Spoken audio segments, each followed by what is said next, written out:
안녕하세요. 영화 또 보는 또바입니다. 뭔가 있는 척 힘은 잔뜩 줬지만 똥은 안 나오고 픽방구만 픽픽 나오는 영화 어스. 지금 바로 리뷰 시작합니다.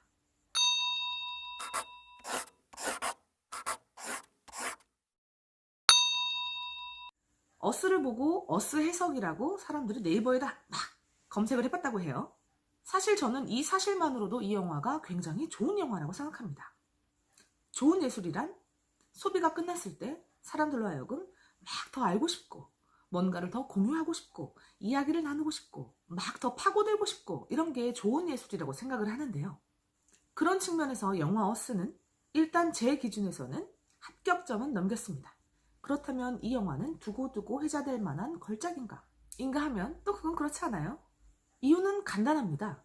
사람들의 입에서 뭐야 그게 뭔데? 왜 이렇게 된 건데? 하는 물음들이 이 영화가 하고자 하는 이야기, 즉 주제에 관한 것이 아니라 감독이 마구잡이로 던져놓은 의도적인 떡밥 때문인 거죠. 의미 없이 던져진 빈 떡밥은 당장은 눈먼 물고기를 불러들이게 할 수는 있겠지만 결국에는 대거 물고기를 데리고 오는 데는 실패하기 마련입니다. 그래서 저는 이 영화를 절반의 성공이라고 부르고 싶어요. 거두절미하고 총평을 하자면 이 영화는 뭔가 있는 척 힘은 잔뜩 줬지만 똥은 안 나오고 계속 방구만 나오는 영화. 그래서 무척 답답한 영화라고 총평을 내리고 싶습니다. 뭐 사이다도 없어요. 전작인 겟아웃에서 감독은 꽤나 영리하고 지능적으로 던진 떡밥을 잘 회수하였습니다. 그런데 이번에는 욕심이 좀 과했어요. 떡밥을 던지기 전에 먼저 스토리의 개연성을 먼저 확보했어야 합니다. 열린 결말 좋아하시는 분들 많은데 열린 결말도 이렇게 해석하면 이렇게 열려서 말이 되고 저렇게 해석을 하면 저렇게 열려서 말이 되는 것, 그게 바로 열린 결말이거든요. 어떻게 해석을 하든지 간에 결국은 말이 되는 것, 그것이 열린 결말입니다. 하지만 이 영화는 결말이 열려있기는 한데 대체 어떻게 이 열린 문을 열고 나가야 될지는 모르겠어요. 정교하게 아주 딱딱 맞아떨어지는 튼튼한 건축물 같은 영화가 아니라 대충대충 철근 박아놓고 인테리어만 화려하게 한 부실공사 같은 거죠. 아무리 개연성 없게 흘러갔지만 이 영화가 무슨 메시지를 전달하고자 하는지는 저도 알겠어요. 가진 자와 못 가진 자, 아메리칸과 비아메리칸, 즉 이민자와 난민, 이렇게 대결 구도를 두고 우리가 화합해야 한다. 미국이 이렇게 하면 안 된다. 라는 메시지를 주고 싶었던 것 같아요. 그것을 영화라는 예술로 표현하고 싶었던 거죠. 저는 개인적으로 이런 메시지를 주는 영화들을 굉장히 좋아합니다. 그것이 예술의 목적 가운데 하나라고도 생각을 해요. 하지만 잘 만들었을 때, 그때의 이야기입니다. 처음에 영화가 시작될 때 저는 칼 융을 떠올렸어요. 심리학자 칼 융이요. 영화 보신 분들은 기억이 나실 텐데 영화 초반부에 주인공 꼬맹이가 엄마와 아빠와 함께 해변에 있는 놀이동산에 가서 유령의 집 같은 데를 들어가요. 그 입구에 네온 사인으로 이렇게 쓰여 있습니다. Find yourself. 너 자신을 찾아라. 이것은 칼 융의 굉장히 대표적인 명제예요. 융은 인간이라면 누구나 그림자를 가지고 있다고 생각을 해요. 그림자는 우리의 가장 추악한 면, 가장 본능적인 면, 남에게 들키고 싶지 않은 면을 이야기를 하는데 이것은 뗄래야 뗄 수 없고 이것이 있어야만 비로소 온전한 내가 되는 그러한 요소라고 생각을 합니다. 저는 이 Find Yourself를 보았을 때, 그리고 지하세계에 있는 사람들을 보았을 때 이것은 융의 이야기를 접목시켰구나 라는 생각을 하였어요.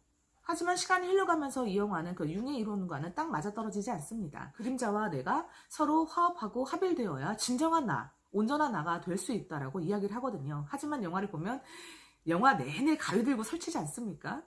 하지만 그럼에도 불구하고 감독은 이 융의 이야기에 굉장히 감명을 받았을 것 같다라는 의심은 들어요.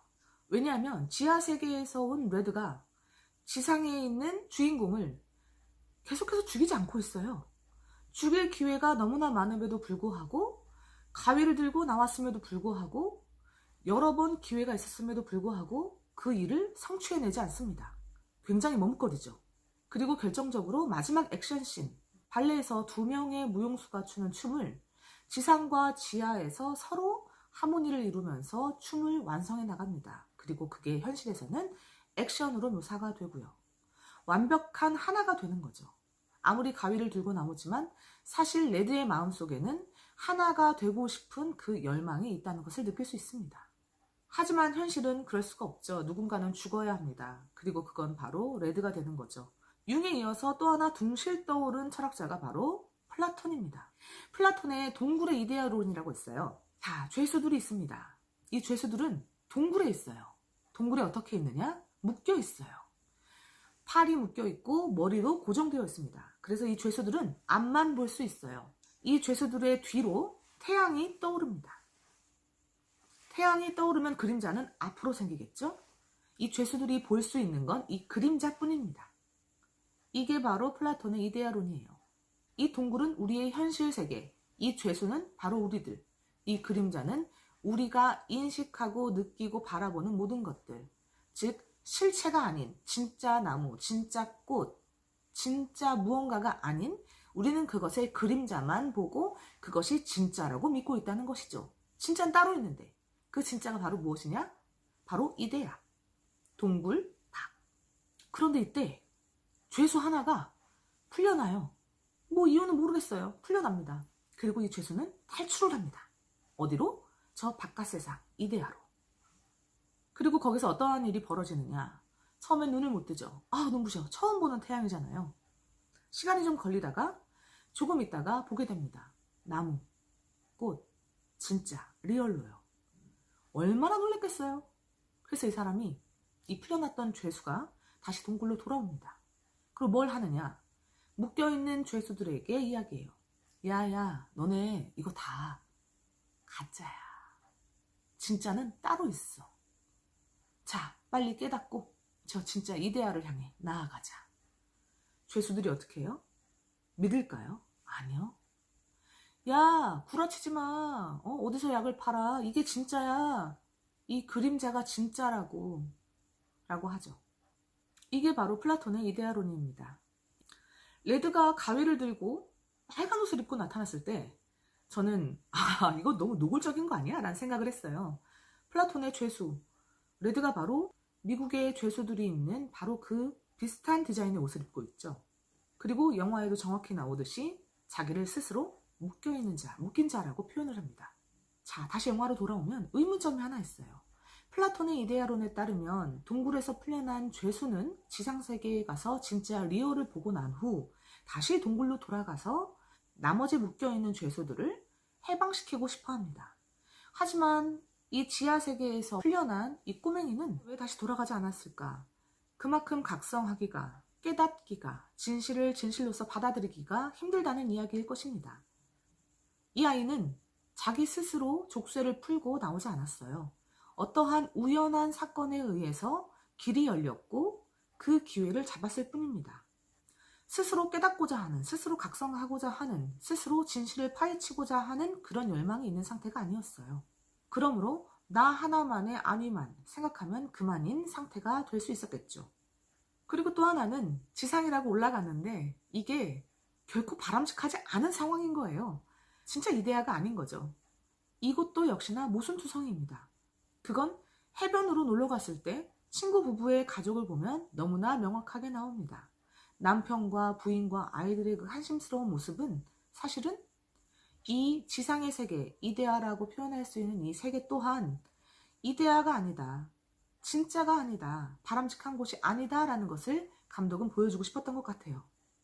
자, 그러면 지하세계로 들어갔던 우리 꼬맹이는 어떠한 일을 하죠? 복수를 꿈꿉니다. 저는 이 점이 가장 의아했어요.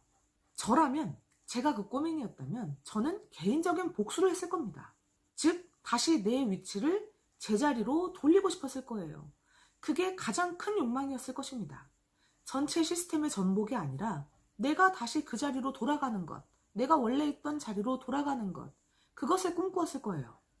하지만 이 꼬맹이는 그것을 하지 않았습니다. 그것 대신에 전체 시스템의 전복을 꿈꿉니다. 더 이상 누군가들의 그림자로 살기를 거부하면서 손에 손잡고 연대를 시작합니다. 체제 전복을 꿈꾸죠. 하지만 영화를 보신 분들은 아시겠지만 마지막은 어떻습니까? 복제인간 가족은 모두 죽고 살아남은 것은 기득권자들 그들이에요. 그래서 저에게는 이 영화가 비극으로 느껴집니다. 아, 마지막에 그 엄마, 그 사람의 출신은 지하세계일지 모르지만 지상에서 살아오면서 이 사람은 더 이상 그림자가 아닌 기득권자로 살아온 자라고요. 그래서 도플갱어들의 복제인간들의 참패입니다. 저는 감독이 비관론자라고 생각했어요. 아무리 연대하고 뭉쳤지만 결국 이루어낸 것은 없습니다. 마지막 거대한 띠를 이룬 복제인간들의 손에 손잡고가 펼쳐지지만 그 위로 헬기가 날아다니고 이들이 할 줄 아는 것은 그저 손을 잡는 것밖에 없고 그 이후에 어떠한 일을 할지 아무도 모르는 상태에서 리더조차 죽음을 겪었기 때문에 이들은 다시 있던 곳으로 돌아가든 아니면 다른 폐기 처분의 과정을 거치게 되겠죠. 이 영화는 이런 식으로 따지고 본다면 꽤 흥미로운 영화일 수 있지만 사실은 그 개연성이 너무나 떨어지고 아주 좋은 영화라고 말하기는 힘들 것 같아요.